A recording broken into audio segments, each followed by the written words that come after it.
ఈ శ్రేష్టమైన సమయంలో దేవుని సన్నిధిలో చేరిన మీ అందరికీ ప్రభు నామమున శుభములు వందనాలు తెలియచేస్తూ ఉన్నాను. ప్రభునందు ప్రేమన దేవుని బిడ్డలారా, ఈ ఉదయకాల శ్రేష్ఠ సమయంలో దేవుడు అనుగ్రహించినటువంటి లేఖన భాగము పరిశుద్ధ గ్రంథములో నుండి మత్తయి సువార్త 8వ అధ్యాయము 23 నుండి 27 వచనాలు చదువుకుందాం. మత్తయి సువార్త 8వ అధ్యాయము 23 నుండి 27 వచనాలు చదువుకుందాం. ఆయన దోణి ఎక్కినప్పుడు ఆయన శిష్యులు ఆయన వెంట వెళ్ళిరి. అంతటా సముద్రం మీద తుఫాను లేచినందున ఆ దోణి అలల చేత కప్పబడెను. అప్పుడు ఆయన నిద్రించుచుండగా వారు ఆయన యొద్దకు వచ్చి, ప్రభువా, నశించిపోవచ్చున్నాము, మమ్మను రక్షించుమని చెప్పి ఆయనను లేపిరి. అందుకు ఆయన, అల్ప విశ్వాసులారా, ఎందుకు భయపడుచున్నారని వారితో చెప్పి లేచి గాలిని సముద్రమును గద్దింపగా మిక్కిలి నిమ్మలమాయెను. ఆ మనుషులు ఆశ్చర్యపడి, ఈయన ఎట్టివాడో, ఈయనకు గాలియు సముద్రమును లోబడుచున్నవని చెప్పుకొనిరి. ఈ లేఖన భాగంలో మరి యేసు ప్రభుల వారు తన శిష్యులు సముద్రములో దోణి ఎక్కి ప్రయాణము చేయుచున్నటువంటి తరుణములో మరి యేసు ప్రభుల వారు తన శిష్యుల మధ్యలో జరిగిన సందర్భాన్ని మనం ఇక్కడ చూడవచ్చు.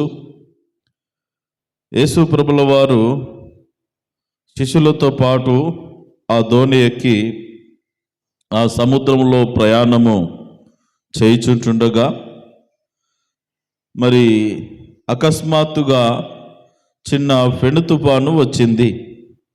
సహజంగా మరి సముద్ర మార్గంలో ప్రయాణాలు చేస్తున్నప్పుడు మరి ఎప్పుడు వాతావరణం చేంజ్ అవుతుందో, ఎప్పుడు అలలు ఎక్కువగా వస్తాయో, ఎప్పుడు తుఫానుగా మారుతుందో చెప్పలేం. కొన్ని అకస్మాత్తుగా జరుగుతాయి. వారు కూడా తప్పించుకోవడానికి కూడా పెద్ద వీలు ఉండదు. ఈ కాలంలో అంటే కాస్త టెక్నాలజీ పెరిగి అంతా కూడా కంప్యూటరీకరణ చేయబడి జరగబోయే ప్రమాదాలు ఏవైతే ఉన్నాయో వాటిని ముందుగానే హెచ్చరికలు జారీ చేయబడతాయి ఓడ నావికులకు.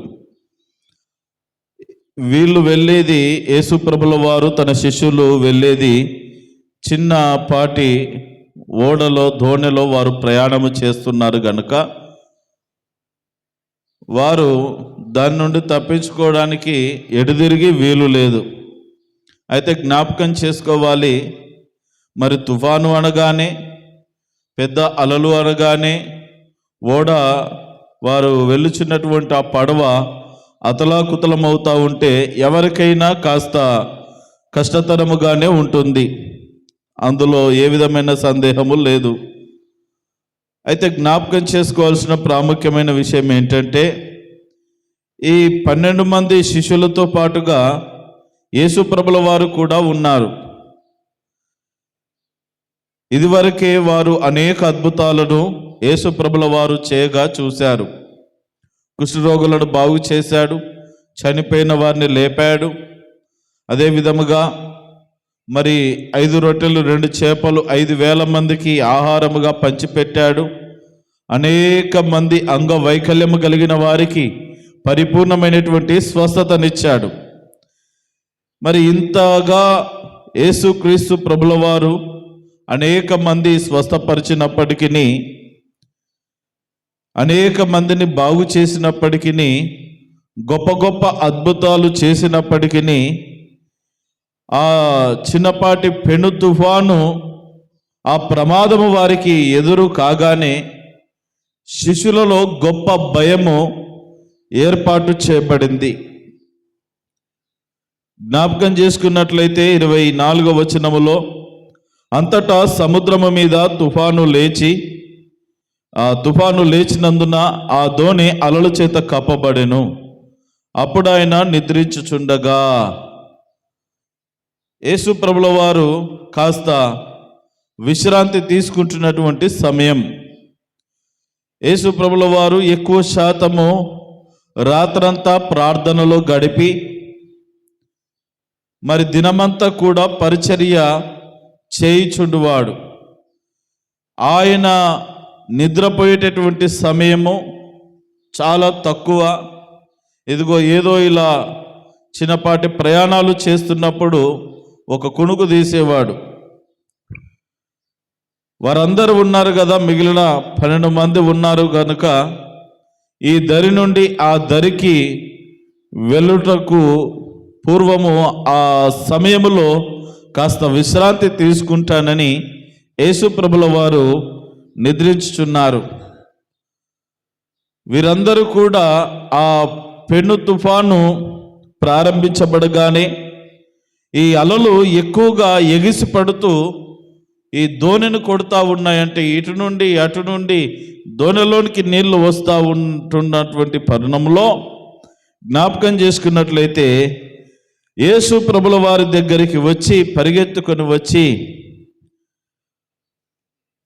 ప్రభువా నశించిపోవచ్చున్నాము, మమ్మను రక్షించుమని చెప్పి ఆయనను లేపుతూ ఉన్నారు. ఓ ప్రభువా, మేము నశించిపోతున్నాము, రక్షించుము అని యేసు ప్రభుల వారిని లేపుట ఇక్కడ మనము చూస్తూ ఉన్నాం. ప్రేమణ దేవుని బిడ్డలారా, చాలా భయముతో నింపబడి ఉన్నారు శిష్యులు. చాలా భయభ్రాంతులకు గురి అయ్యారు. ఇక భూమి మీద అడుగు పెడతామో లేదో, ఈ తుఫాను ప్రభావం వలన ఈ సముద్రంలోనే మునిగిపోతామేమో, బయట అడుగు పెడతామో లేదనేటువంటి భావనలో మరి చాలా భయపడుచు ప్రభుల వారి దగ్గరికి పరిగెత్తుకుంటూ వచ్చి, ప్రభువా మేము నశించిపోతున్నాం, మమ్మల్ని కాపాడు. మరి ప్రభు మునిగిపోవడం, వాళ్ళతో పాటు ప్రభు కూడా ఉన్నాడు కదా. ప్రేమణ దేవుని బిడ్డలారా, వారికి భయము తప్ప ప్రభువు ఉన్నాడనేటువంటి ధైర్యము కనబడటం లేదు. నశించిపోవచ్చున్నాం, లెమ్ము లెమ్ము అని తడుచూ ఉన్నారు. కాపాడమని ప్రభువును లేపుతా ఉన్నారు. ఆ భయముతోనే లేపుతా ఉన్నారు. మరి మా ప్రభు ఉన్నాడు కదా, మా ప్రభు ఉండగా మాకెందుకు ఈ భయము అని ఆ 12 మందిలో, ఈ శిష్యుల అందరిలో, ఈ గుంపులో ఏ ఒక్కరు కూడా అనుకోలేకపోతా ఉన్నారు. ప్రేమణ దేవుని బిడ్డలారా, జ్ఞాపకం చేసుకుందాం, ఈ లోకములో మనకు కూడా ఇలాంటి తుఫాను ప్రభావాలు అనేకముగా ఎదురవుతూ ఉంటాయి. అక్కడి నుండి ఆ గాలి కొడుతుంది, ఇక్కడ నుండి ఈ గాలి కొడుతుంది. ఎక్కడి నుండి ఏ సమస్య వస్తుందో తెలియదు. ఒక్కసారిగా అకస్మాత్తుగా అప్పటి వరకు ప్రశాంతంగా ఉన్నటువంటి జీవితంలో ఎక్కడి నుండి ఏ రోగం వస్తుందో తెలీదు, ఎక్కడి నుండి ఏ బాధ వస్తుందో తెలీదు, ఎక్కడి నుండి ఏ కొంపలు మునిగిపోయే పరిస్థితులు వస్తాయో తెలీదు. మనకు ఒక్కసారిగా భయభ్రాంతులకు గురయ్యేటటువంటి పరిస్థితులు మన జీవితంలో కలుగుతాయి.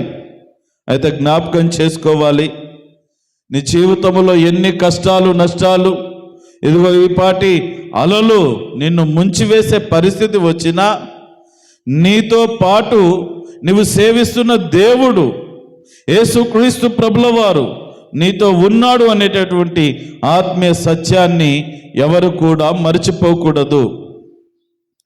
మనం ఫెయిల్ అయ్యేది అక్కడే, మనం పడిపోయేది అక్కడే. అంత భక్తిని చేసి కష్టము రాగానే భయముతో వణికిపోతూ ఉంటాం. రోమీలకు రాసిన పత్రికలు అపోస్తలుడైన పౌలు అంటాడు, దేవుడు మా పక్షమున ఉండగా మాకు విరోధి ఎవడు? దేవుడు మా పక్కన ఉండగా మా పక్షమున నిలబడుతున్నప్పుడు మాకు విరోధి ఎవరు? మమ్మల్ని ఎవరు ఏమి చేయగలరు? ఏ సమస్య నన్ను ఏమి చేయగలదు? నా దేవుడు నాతో ఉన్నాడు కదా. నా దేవుడు నా పక్కన నిలబడుతున్నాడు కదా, నా దేవుడు నాకు సహాయకుడు కదా. ఈ రోజున అలాగున మనము చెప్పగలమా? జ్ఞాపకం చేసుకోవాలి. ప్రేమన దోంబిడ్లారా, ఇక్కడ వాళ్ళు పరిగెత్తుకుంటూ వచ్చి లేపుతా ఉన్నారు. మరణ భయము వారిని పీడిస్తా ఉన్నది. యేసు ప్రభుల వారు ఉన్నారనేటువంటి ధైర్యము వారికి లేదు. కానీ మునిగిపోతామేమో, ఇందులోనే చనిపోతామేమో, ఇక భూమి మీద అడుగు పెట్టమేమో అనేటువంటి భయము చేత ఈ శిష్యుల గుంపు నింపబడి ఉన్నది. చాలా సందర్భాల్లో దేవుని నమ్ముకొని ప్రభువును సొంత రక్షకునిగా అంగీకరించి నమ్మి బాప్తిసం పొంది నేను క్రీస్తు బిడ్డను అని చెప్పుకొనుచు క్రీస్తు యొక్క శక్తిని ఆశ్రయించని వారముగా ఉంటున్నాం. ఆయన యొక్క మహిమాత్వము, ఆయన యొక్క గొప్పతనము, ఆయన యొక్క శక్తి సామర్థ్యాన్ని ఏమాత్రం అంచనా వేయకుండా బ్రతుకుతా ఉన్నాం. జ్ఞాపకం చేసుకోవాలి ప్రేమన దోంబిడ్లారా, జ్ఞాపకం చేసుకుందాం. ఎక్కడ నువ్వు పడిపోతున్నావో అక్కడ నిన్ను రక్షించే యేసయ్య ఉన్నాడని జ్ఞాపకం చేసుకోవాలి. నువ్వు పడిపోవాలని దేవుడి చిత్తము కాదు. పడిపోయే పరిస్థితులు వస్తాయి. పడిపోతున్న తరుణంలో నువ్వు భయపడుతున్నావా? పరిస్థితులను చూసి భయపడుతున్నావా? నీ చుట్టూ ఉన్నటువంటి అపాయాన్ని చూసి భయపడుతున్నావా? లేకపోతే నా దేవుడు ఉన్నాడు, నా దేవుడు ఈ సమస్య నుండి, ఈ బాధ నుండి విడిపించడానికి సమర్థుడు అని నమ్ముచున్నావా? ఒకసారి మనల్ని మనము పరీక్ష చేసుకోవాలి. యేసు ప్రభుల వారు అన్నటువంటి మాట, ప్రభువా మమ్మను రక్షించు, మేము నశించిపోతున్నామని శిష్యులు లేపినప్పుడు యేసు ప్రభుల వారు అంటా ఉన్నారు, 8:26 అందుకు ఆయన, అల్ప విశ్వాసులారా ఎందుకు భయపడుచున్నారని వారితో చెప్పి లేచి గాలిని సముద్రమును గద్దింపగా అవి మిక్కిలి నిమ్మలమాయేను. జ్ఞాపకం చేసుకుందాం. ప్రేమన దోంబిడ్లారా, వీరు భయపడుతూ ఉన్నారు. భయపడేవాడు అల్ప విశ్వాసి. గుర్తుపెట్టుకోండి. ఎవరు? సమస్యలను చూసి, పెను తుఫాను ప్రభావములను చూసి, కష్టములు, నష్టములు, వ్యాధులు, బాధలను చూసి ఇక ఇంతే, మా జీవితం అంతా అయిపోయింది, ఇక ఈ స్థితిలో నుండి లేస్తామో లేవమో, బాగుపడతామో బాగుపడమో, దేవుడు మమ్మల్ని విడిచిపెట్టేశాడేమో అని భయభ్రాంతులకు గురయ్యేటటువంటి వారు ఎవరైనా కానీ విశ్వాసములో సన్నగిల్లిన వారే, అల్ప విశ్వాసము కలిగిన వారే, విశ్వాసాన్ని కోల్పోయిన వారే. ఒకవేళ వారు యేసు ప్రభు వారితో పాటు లేకపోతే భయపడినా తప్పు లేదు. ఎందుకంటే మనుషులము గనుక కాస్త బలహీనులముగా ఉంటాం. మనుషులం గనుక భయపడాల్సి వస్తుంది. ఈ మనుషులతో పాటు సాక్షాత్తు దేవదేవుడే వారితో పాటు ఉంటుండగా భయము చెందారు చూడు. దానికి యేసు ప్రభుల వారు అన్నారు, నేను మీతో ఉన్నప్పుడు ఎందుకు భయపడుతున్నారు అల్ప విశ్వాసులారా? నేను కూడా మీతో ఉన్నాను కదా, ఎందుకు భయపడుచున్నారు అని గాలిని సముద్రమును గద్దింపగా అవి మిక్కిలి నిమ్మలమాయెను. ఎందుకు భయపడుచున్నారు? ఈ రోజున చాలామంది భయములోనే కూరుకుపోతా ఉన్నారు. నువ్వు నిజంగా ప్రభు నమ్మిన వ్యక్తివైతే, నువ్వు నిజంగా ప్రార్థన చేసే వ్యక్తివైతే, నువ్వు నిజంగా అనుదినం ప్రభువుతో సంబంధం ఉన్న వ్యక్తివైతే ఏ విధమైన సమస్య నీ చెంతకు రాని నువ్వు భయపడవలసిన అవసరత లేదు. నీకు కలిగిన భయములన్నిటిలో నుండి ఆయన విడిపించగలిగిన సమర్థుడు. ఆ భయభీతుల నుండి నిన్ను విడిపించగలిగిన సమర్థుడు మన యేసయ్య. కాబట్టి ఈ శిష్యులు ఎక్కడ కూడా మీరు గమనించండి, ఈ సువార్తల్లో వారికి ఎక్కడ అపాయము పొంచి ఉన్నదో ఆ ప్రతి సందర్భంలో యేసుప్రభుల వారు ఉన్నారు. ప్రతి సందర్భంలో యేసుప్రభుల వారు వారికి తోడుగానే ఉన్నాడు, ఎప్పుడు విడిచిపెట్టలేదు. కొన్నిసార్లు మనం విడిచిపెడుతూ దేవుడు మనలను విడిచిపెట్టాడు అనే భ్రమలో బ్రతుకుతున్నాము తప్ప నమ్మిన దేవుడు ఎప్పుడు కూడా మనకు నమ్మక ద్రోహము చేసేవాడు కాదు. మనుషులముగా మనము తప్పిపోతున్నాం, మనం వెనుకబడిపోతా ఉన్నాం. కాబట్టి ప్రియమైన దేవుని బిడ్డలారా, అల్ప విశ్వాసులారా, ఎందుకు భయపడుతున్నారు? నేను మీతో ఉన్నాను కదా. నేను మీతో ఉంటుండగా మీరు ఎందుకు భయపడుతున్నారు? చిన్నదానికి పెద్దదానికి భయపడిపోతా ఉన్నారు. భయపడకండి, నేను మీతో ఉన్నాను అని ఒక హామీ ఇస్తూ ఒక వాగ్దానము చేస్తా ఉన్నాడు.